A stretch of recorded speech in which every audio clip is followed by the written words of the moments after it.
కడిగేసి ఎంత ముడేది ఏం కాదు మళ్ళీ దించు పట్టేది పోయే నువ్వు కౌన్సిలర్ పోయినావు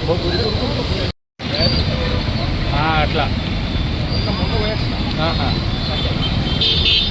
జేబులో పెట్టినట్టు అన్నట్టు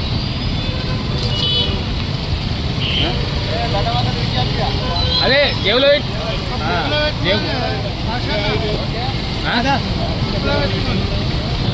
ఆయనకి ఏదైనా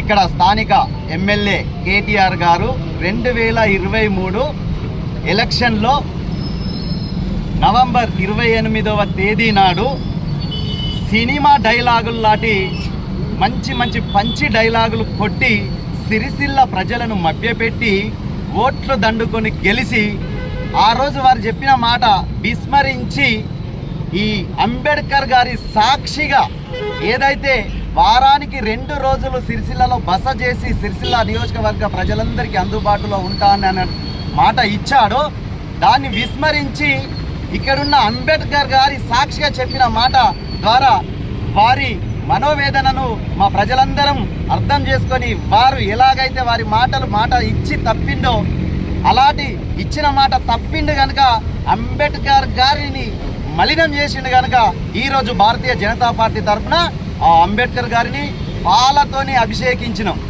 తర్వాత శుద్ధి చేసి అదే అంబేద్కర్ గారికి వినతి పత్రం ఇచ్చినాం.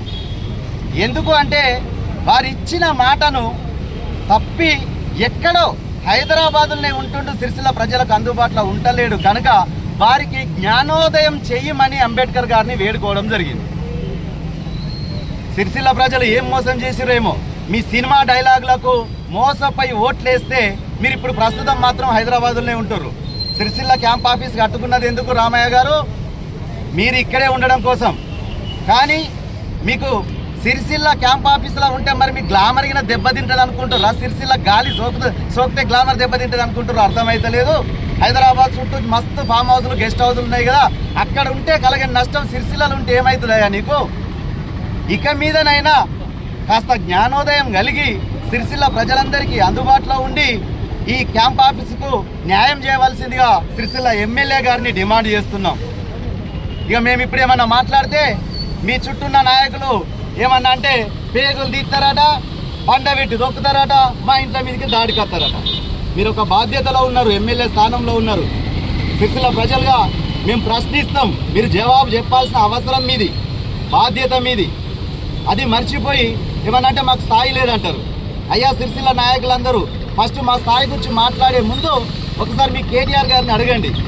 ఎన్ని రోజులున్నా ఎన్ని జన్మలు ఎత్తినా కేటీఆర్ స్థాయికి మేము పోలేము. కాకపోతే మన మున్సిపల్లో మాత్రం మా స్థాయికి వారు దిగజారి వచ్చారు. అందుకే మేము వారిని డైరెక్ట్ సూటిగా ప్రశ్నిస్తున్నాం ప్రతి విషయాన్ని. అందుకోసం స్థానిక లీడర్లందరూ కొంచెం కనువిప్పై కళ్ళు తెరుచుకొని మేము అడిగే ప్రశ్నలకు జవాబు చెప్పండి. ప్రెస్ మీట్లు పెట్టి పిచ్చి కొరుడు కాదు. మొన్నటికి మొన్నోరు పాపం ఇక వెంకటేశం గారు ఎలా అన్యాయంగా చనిపోయారు.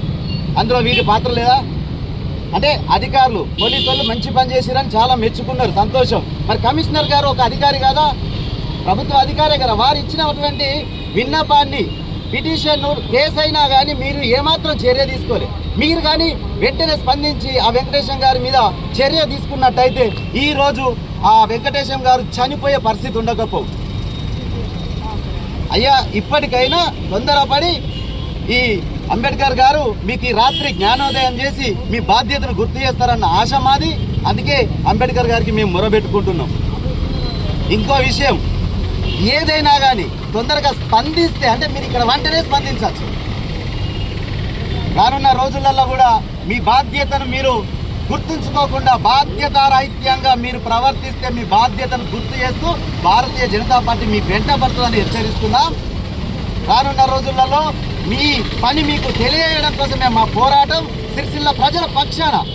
ఎందుకంటే ఇదే గడ్డ మీద మంచి మంచి భారీ సినిమా డైలాగులు కొట్టినవు, ఒళ్ళు చర్మం వలిసి చెప్పులు కుట్టించినా తక్కువనే అంటివి, తెల్లారి నుండే వంట అంటివి. ఇవన్నీ మర్చిపోయినావా?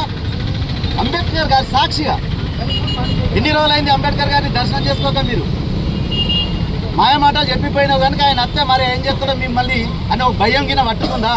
ఇప్పటికైనా ఫస్ట్ ఈసారి సిరిసిల్లకత్తే అంబేద్కర్ గారికి క్షమాపణ చెప్పి వారి ముందర ఇచ్చినటువంటి మాటలకు కట్టుబడి ఉంటా అని చెప్పేసి ఇక్కడ ప్రమాణం చేయవలసిందిగా స్థానిక ఎమ్మెల్యే కేటీఆర్ గారిని మేము డిమాండ్ చేస్తున్నాం. జై బోలో భారత్ మాతాకి.